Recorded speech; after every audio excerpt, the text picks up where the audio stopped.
Hello friends, welcome to my channel success ITI classes. दोस्तों, आज की क्लास में हम लोग पढ़ेंगे वाइंडिंग के क्वेश्चन। आइए शुरू करते हैं class. Question number 1। Question number 1 में पूछा गया है, एक कंडक्टर जिसमें श्रृंखला में कई टर्न जुड़ी हुई होती है उसे क्या कहा जाता है? कुंडली, कुंडली स्पान, कुंडली साइड, कुंडली समूह। देखिए क्वेश्चन में क्या बोला गया है, एक कंडक्टर जिसमें श्रृंखला या सीरीज में कई टर्न जुड़ी हुई होती है। कहने का मतलब ये कि एक कंडक्टर है, उसमें सीरीज में इस तरीके से कई टर्न जुड़ा हुआ है। जैसे ये एक टर्न हो गया, दूसरा टर्न ये है, तीसरा टर्न ये, इस तरीके से कई टर्न जो जुड़े हुए हैं श्रृंखला में, इसको हम लोग क्या कहते हैं? तो इसको हम लोग क्या कहते हैं? कुंडली, कुंडली स्पान, कुंडली साइड या कुंडली समूह। तो इसका सही आंसर ऑप्शन नंबर डी, कुंडली का समूह कहते हैं इसको। ऑप्शन नंबर डी सही हो जाएगा। अगला क्वेश्चन देखिए, क्वेश्चन नंबर 2। क्वेश्चन नंबर 2 में पूछा गया है, यदि कॉइल पिच का मान पोल पिच के बराबर हो तो वह कौन सी वाइंडिंग कहलाती है? देखिए कॉइल का कनेक्शन इस तरीके से होता है। इसमें कॉइल पिच क्या होती है, पोल पिच क्या होती है, उसके बारे में हम लोग पढ़ेंगे। जैसे एक हमारा ये वाली साइड जो है, मान लीजिए यहाँ पे एन पोल के पास है, ये वाला एस पोल के पास है, तो दोनों ध्रुव के बीच की जो ये दूरी होती है, ये पूरी दूरी होती है पोल पिच, जिसको वाई पी से लिखा जाता है। अब कॉइल पिच क्या होती है, जैसे कि यहाँ से हम लोग कॉइल का कनेक्शन कर रहे हैं और इसी तरीके से ले आकर पूरे पोल पिच के बराबर इस तरीके से हम लोग यहाँ से कनेक्शन को कर रहे हैं, तो ये पूरी दूरी हमारी हो जाएगी कॉइल पिच। कॉइल पिच को हम लोग कम भी कर सकते हैं, ज़्यादा भी कर सकते हैं। जैसे अगर हम लोग यहाँ से कॉइल को उठाएं और यहीं से ले जाकर यहाँ से लेकर चले आएँ, इतना एंगल शॉर्ट कर दें, ये अल्फ़ा एंगल अगर शॉर्ट करें, इसको हम लोग बोलेंगे शॉर्ट पिच एंगल। तो यहाँ पे क्या पूछा है कि कॉइल पिच का मान, ये जो कॉइल पिच है ये वो पोल पिच के बराबर है। वाई पी और वाई सी दोनों यहाँ पे क्या है, वाई सी बराबर वाई पी है, दोनों बराबर हैं। आप लोग समझ रहे होंगे। ये जो है देखिए इस तरीके से, ये हमारा क्या था, पोल पिच था। अब कॉइल पिच भी हमारा देखिए पूरा यही है, ये दोनों बराबर हैं। वाई पी और वाई सी दोनों बराबर हो गए, कॉइल पिच और पोल पिच। तो इसको हम लोग क्या कहेंगे, इसको बोलेंगे फुल पिच वाइंडिंग। तो यहाँ पे कौन सा ऑप्शन सही है? ऑप्शन नंबर बी सही हो जाएगा, फुल पिच वाइंडिंग। अगला question, question number 3। Full pitch coil के लिए पिच फैक्टर का मान कितना होता है? देखिए 3 तरीके की कॉइल होती है। एक होती है हाफ पिच कॉइल होती है, शॉर्ट पिच कॉइल जिसको बोल सकते हैं, हाफ पिच या शॉर्ट पिच बोल सकते हैं कि शॉर्ट पिच की कॉइल होती है। एक होती है फुल पिच की कॉइल। अगर शॉर्ट पिच कॉइल के लिए बात करेंगे, पिच फैक्टर का मान जो होता है वो लेस देन 1 होता है, 1 से कम। और फुल पिच के लिए क्या होता है, 1 होता है। फुल पिच की अगर होगी तो उसके लिए इसका जो मान होगा फुल पिच के लिए पिच फैक्टर का मान होता है 1। और एक होता है हमारा लॉन्ग पिच। अगर लॉन्ग पिच होगी, लॉन्ग पिच कब होगी, जब हम लोग पोल पिच से बढ़ा करके कॉइल का कनेक्शन करेंगे, तो वो होता है लॉन्ग पिच। इसमें जो होता है पिच फैक्टर वो होता है ग्रेटर देन 1, 1 से ज़्यादा। तो यहाँ पे किसके लिए पूछा गया है, पिच कॉइल के लिए, फुल पिच कॉइल के लिए पिच फैक्टर का मान क्या होगा? फुल पिच है तो फुल पिच के लिए क्या होता है, 1 होता है। Option number A. अगला क्वेश्चन, 1 से कम किसके लिए होगा? शॉर्ट पिच कॉइल के लिए। 1 से ज़्यादा किसके लिए होगा? लॉन्ग पिच कॉइल के लिए। ऑप्शन नंबर ए सही है यहाँ पर। अगला क्वेश्चन देखिए, question number 4। Short pitch winding में पिच फैक्टर का मान कितना होता है? अभी हमने बताया शॉर्ट पिच है, तो शॉर्ट पिच का मतलब क्या होता है? जैसे ये हमारा कॉइल का कनेक्शन था, अभी हमने बताया इसके बारे में। यह हमारा पूरी दूरी क्या है, पोल पिच है। अब कॉइल को यहाँ से ले आकर यहाँ से हम लोग इसने एंगल से शॉर्ट कर लिया, इस तरीके से हम लोग कॉइल का कनेक्शन कर रहे हैं। ये जो एंगल शॉर्ट कर लिया, जिसको हम लोग बोलेंगे कि कॉइल को क्या किए, शॉर्ट कर लिया, शॉर्ट पिच वाइंडिंग हो। इसमें जो अल्फा मिलता है, पिच फैक्टर का मान जो मिलता है वो मिलता है 1 से कम। Option number B. यहाँ पे कौन सा ऑप्शन है? ऑप्शन नंबर बी, 1 से कम हो जाएगा शॉर्ट पिच वाइंडिंग में। अगला question, question number 5। Pole pitch का सूत्र क्या होता है? देखिए पोल पिच क्या होता है, उसका फार्मूला होता है, पोल पिच बराबर होता है, पोल पिच, इसका एक फार्मूला होता है, पोल पिच बराबर स्लॉट बटे में पोल। स्लॉट्स पर पोल को पोल पिच बोला जाता है। तो यहाँ पे ऑप्शन नंबर डी देखिए दिया हुआ, स्लॉट्स की संख्या बटे में पोल्स की संख्या, इसका ऑप्शन नंबर डी सही। अगला क्वेश्चन, क्वेश्चन नंबर 6। यदि वाइंडिंग में कॉइल पिच पोल पिच से अधिक है तो वाइंडिंग को क्या कहा जाएगा? अभी हमने बताया, जैसे हमारा क्या है, कॉइल है, यहाँ पे क्या कर रहे हैं हम लोग, इस पूरी दूरी को क्या बोलते हैं, पोल पिच, वाई पी। और कॉइल पिच क्या होता है, यहाँ से अगर हम लोग कनेक्शन कर रहे हैं इस तरीके से हम कुछ एंगल बढ़ा दिया, तो इसको हम लोग बोलते हैं लॉन्ग पिच। और क्या किए, लॉन्ग कर दिया, इसको हम लोग बोलेंगे लॉन्ग पिच। तो यहाँ पे जो पिच फैक्टर मिलता है इस वाइंडिंग को हम लोग क्या बोलेंगे, long pitch coil, option number C. क्योंकि हमने क्या किया, कॉयल पिच को पोल पिच से भी बढ़ा दिया, तो इसको हम लोग लॉन्ग पिच बोलेंगे, लॉन्ग पिच वाइंडिंग बोलेंगे। शॉर्ट पिच वाइंडिंग कब बोलते हैं, जब इसको हम लोग और कम कर देते हैं तो शॉर्ट पिच हो जाती है, पूरी बराबर होता है, तो इसको हम लोग फुल पिच बोलते हैं। तो लॉन्ग पिच वाइंडिंग यहाँ पे हो जाएगा ऑप्शन नंबर सी। अगला क्वेश्चन देख लीजिए, क्वेश्चन नंबर 7। विद्युत मशीन का वह भाग जिसमें ईएमएफ उत्पन्न होता है क्या कहलाता है। देखिए, जो क्वाइल का कनेक्शन हमारा होता है इस तरीके से, इसमें दो साइड्स होती है, एक्टिव साइड और वो एक होता है हमारा इनएक्टिव साइड या पैसिव साइड। ये वाली जो साइड है इसको हम लोग बोलते हैं पैसिव साइड। क्या बोलेंगे, पैसिव साइड या इनएक्टिव साइड। और ये वाली दो साइड, ये साइड और ये साइड, एक ये हो गया, दूसरा ये हो गया, इन दोनों साइड्स को हम लोग क्या बोलते हैं, इन दोनों साइड्स को बोलते हैं हम लोग एक्टिव साइड या सक्रिय साइड।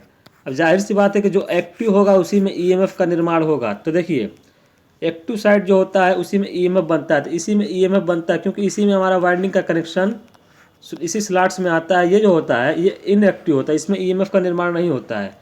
तो देखिए, विद्युत मशीन का वह भाग जिसमें ईएमएफ का उत्पन्न होता है, ईएमएफ उत्पन्न होता है, उसे हम लोग क्या बोलेंगे, उसे हम लोग बोलते हैं एक्टिव साइड। और उसी एक्टिव साइड को आर्मेचर वाइंडिंग के नाम से जाना जाता है, क्योंकि आर्मेचर में ही हमारा ईएमएफ उत्पन्न होता है। जब आप लोग मशीन पढ़ेंगे डीसी मशीन, तो आप लोग देखेंगे जो आर्मेचर होता है उसी में ईएमएफ उत्पन्न होता है। फील्ड वाइंडिंग का काम क्या होता है, फील्ड फ्लक्स को बस उत्पन्न करता है। तो यहाँ पे आर्मेचर वाइंडिंग जो है वो एक्टिव साइड में आती है और एक्टिव साइड में ही ईएमएफ का उत्पन्न होता है। तो विद्युत मशीन का वह भाग जिसमें ईएमएफ उत्पन्न होता है वो होता है आर्मेचर वाइंडिंग कहलाता है। अगला क्वेश्चन देखिए, अभी हमने बताया कि एक्टिव साइड क्या होता है, इनएक्टिव साइड क्या होता है। एक कॉइल में एक्टिव साइड की संख्या कितनी होती है। देखिए, ये जो कनेक्शन है हमारा, पूरी वाइंडिंग इसी कनेक्शन पर आप लोग को समझ में आ जाएगी। देखिए, एक कॉइल में एक्टिव साइड की संख्या क्या है, एक साइड ये होती है, एक साइड ये, दोनों जो होती है एक्टिव साइड होती है। तो कितने एक्टिव साइड है, 2, ऑप्शन नंबर बी। और ईएमएफ कहाँ उत्पन्न होता है, एक्टिव साइड में, पैसिव साइड में नहीं। कॉइल की वह साइड जिसमें ईएमएफ उत्पन्न होता है क्या कहलाता है, अभी हमने बताया, वो होता है active side, option number B.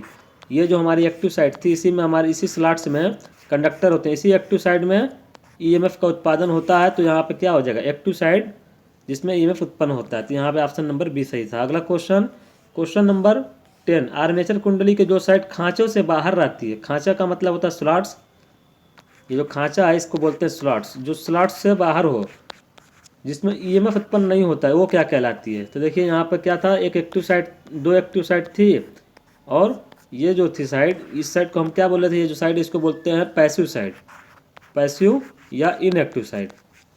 तो इसमें कोई भी ईएमएफ का उत्पादन नहीं होता। इसमें ईएमएफ कहाँ बनता है, इसमें एक्टिव साइड में, क्योंकि ये जो होता है स्लॉट से बाहर होता है, इसमें कोई ईएमएफ नहीं बनता है। तो इसको हम लोग क्या बोलेंगे, आर्मेचर कुंडली की जो साइड खांचों से बाहर आती है जिसमें ईएमएफ उत्पन्न नहीं होता, उसको हम लोग क्या बोलेंगे, passive side, option number A. अगला question, question number 11। Lap winding में पोल की संख्या समांतर पथ की संख्या से होती है।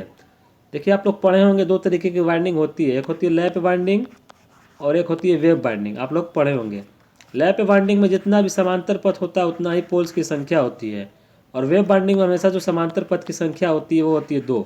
लैप वाइंडिंग में पोल की संख्या समांतर पथ की संख्या से क्या होगा, देखिए लैप वाइंडिंग है, इसमें समांतर पथ और पोल दोनों आपस में बराबर है, इसका ऑप्शन नंबर सी सही। अगला क्वेश्चन, वेव वाइंडिंग में समांतर पथ की संख्या कितनी होती है, पोल की संख्या के बराबर, पोल की संख्या से कम, पोल की संख्या के बराबर, हमेशा 2 होती है। देखिए, वेव बाइंडिंग है ना, तो वेव बाइंडिंग में हमेशा क्या होता है, ए बराबर 2, यानी कि समांतर पथ की संख्या जो होती है ए, इसका मान होता है हमेशा 2, ऑप्शन नंबर डी से जो हमेशा 2 होती है। अगला क्वेश्चन, इनमें से किस बाइंडिंग को समांतर बाइंडिंग भी कहा जाता है। देखिए, एक होता है लैप बाइंडिंग, एक होता है वेव बाइंडिंग। इसके बारे में थोड़ा हम लोग पढ़ेंगे अभी। जैसे हमारा एक लैप बाइंडिंग है, एक वेव बाइंडिंग। देखिए, दोनों हम लोग 4 पोल की मशीन को लेकर चलते हैं कि 4 पोल की मशीन है, कितना है, 4 पोल। तो 4 जो कनेक्शन होगा, देखिए इस तरीके से होगा। जैसे अगर लैप बाइंडिंग में हमको बनाना है तो हम लोग क्या करेंगे, 1 2 3 4 इस तरीके से बनाएंगे। क्योंकि देखिए लैप बाइंडिंग में क्या होता है, ए बराबर पी होता है, तो 4 पोल है तो 4 रास्ते होंगे, तो 4 रास्ते हम इस तरीके से बनाना पड़ेगा हम लोग को लैप बाइंडिंग। अब इसी 4 पोल की मशीन के लिए हमको वेव बाइंडिंग करना है। तो देखिए हम लोग क्या करेंगे, 2 कनेक्शन ऊपर करेंगे इस तरीके से, और 2 कनेक्शन नीचे कर लेंगे, क्योंकि हम लोग को 2 ही रास्ते मिलते हैं वेव बाइंडिंग में, तो हम लोग को 2 रास्ते जब मिल रहे हैं तो इसी तरीके से करना होगा, 2 ऊपर 2 नीचे। तो आप लोग यहाँ पे अगर देखेंगे तो देखिए ये सभी समांतर में है ना, ये सभी समांतर में, तो लैप वाइंडिंग को हम लोग समांतर वाइंडिंग कहते हैं। और वेव बाइंडिंग में अगर आप लोग देखेंगे तो यहाँ पे देखिए इस तरीके से ये सीरीज़ में है, ये आपस में सीरीज़ में है, इसको हम लोग श्रेणी वाइंडिंग कहते हैं। तो किस वाइंडिंग को समांतर वाइंडिंग कहा जाएगा, वो होती है लैप वाइंडिंग। ऑप्शन नंबर ए। आप लोग को समझ में आ गया होगा कि लैप वाइंडिंग को समांतर वाइंडिंग क्यों कहते हैं। इनमें से किस वाइंडिंग को सीरीज वाइंडिंग कहा जाता है, तो अभी हमने देखा समांतर वाइंडिंग जो थी वो थी लैप वाइंडिंग, और सीरीज वाइंडिंग है अगर तो उसको हम लोग कौन सा नाम देंगे, वेव वाइंडिंग का नाम देंगे। ऑप्शन नंबर बी, क्योंकि अगर 4 पोल की मशीन थी, 2 ही रास्ते थे, तो इस तरीके से कनेक्शन करना था।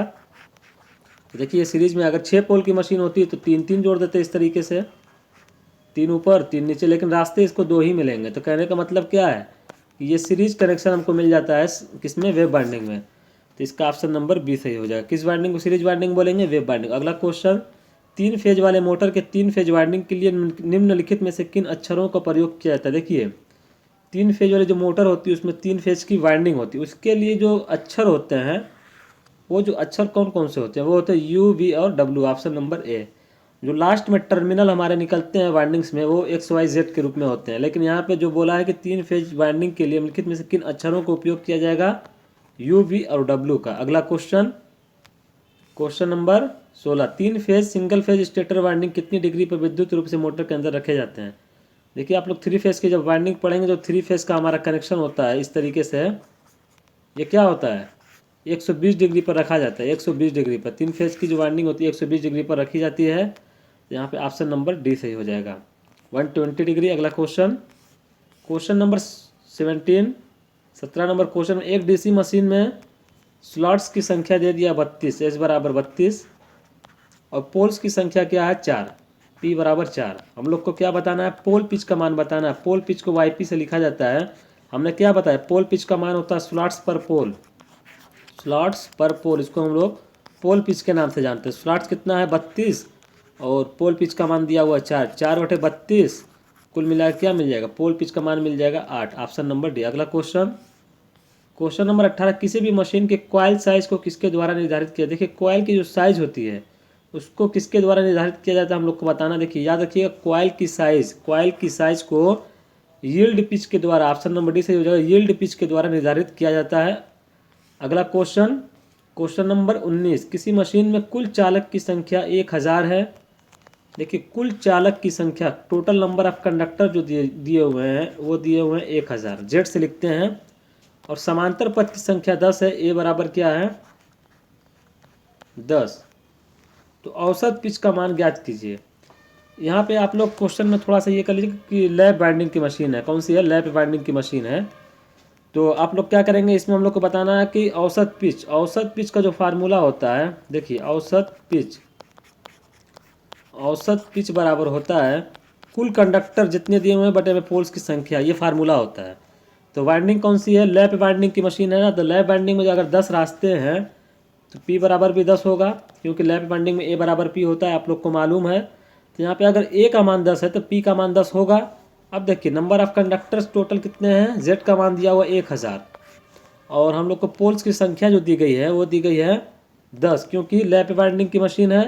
और लैप वाइंडिंग में हमने जाना कि A बराबर P, तो A बराबर और P बराबर 10 है, तो यहाँ पे हो जाएगा 10, 1 0 से 1 0 कैंसिल, 100 मिल जाएगा।